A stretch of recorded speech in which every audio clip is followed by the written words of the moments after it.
I'm going to teach you how to do a rectal temperature today on a cat. I have my cat here, and I have my Vaseline on my spoon, and I have my digital thermometer.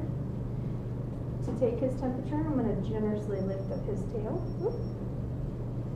I know, buddy. And slide it into his anus. I know, buddy.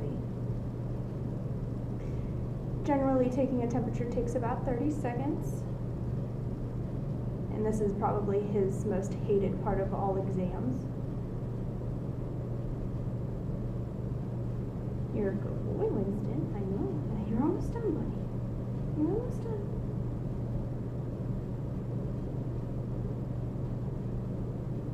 Good boy.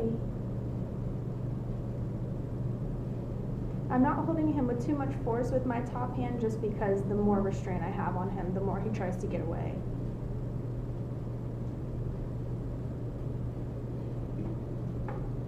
No, you're okay, buddy. You're okay, Winston.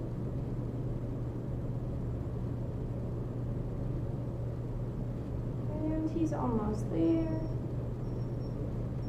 And his temperature says 98.6, but with as much as he was moving around, I don't know how accurate that is.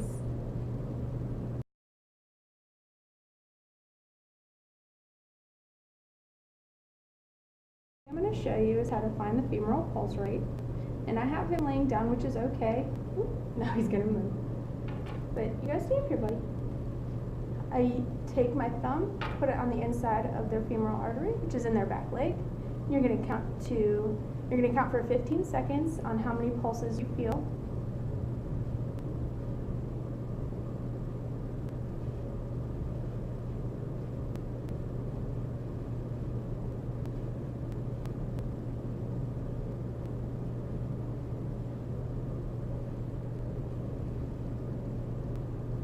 All right.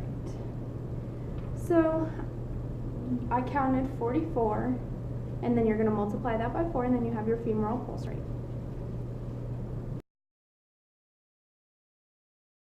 Next one, you're going to need your stethoscope. And remember, when you put your stethoscope in your ears, the earpiece is always pointing towards your nose. For this one, I'm going to be checking for his respiratory rate. And again, for this, you count for 15 seconds and multiply by 4.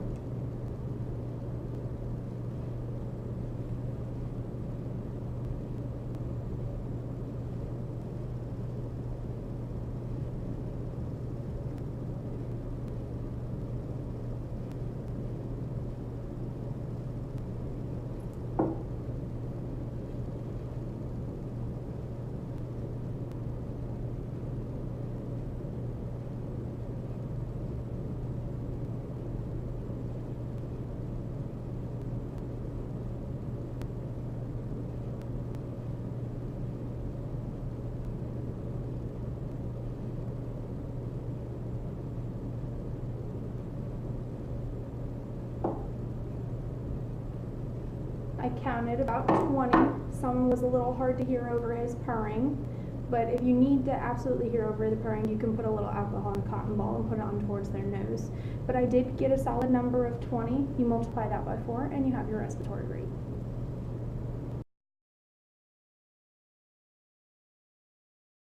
Last thing I'm going to do today is also going to require your stethoscope. It's going to require you to listen to his heart and his lungs and make sure that you don't hear any abnormalities. So what I'm going to do is I'm going to first listen to his heart and see if I hear anything strange. I'll let you know what I hear, and then I'll go for his lungs. Again, your earpiece is facing your nose.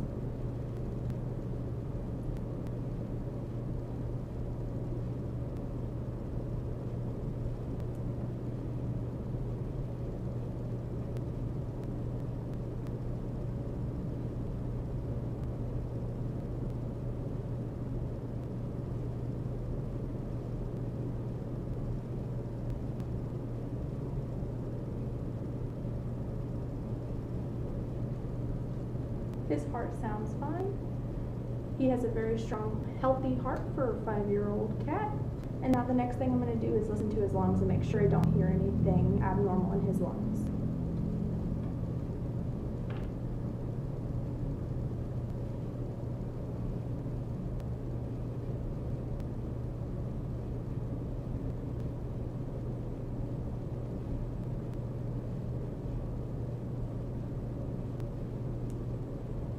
and with no abnormalities there, I think is a very healthy cat who loves to purr.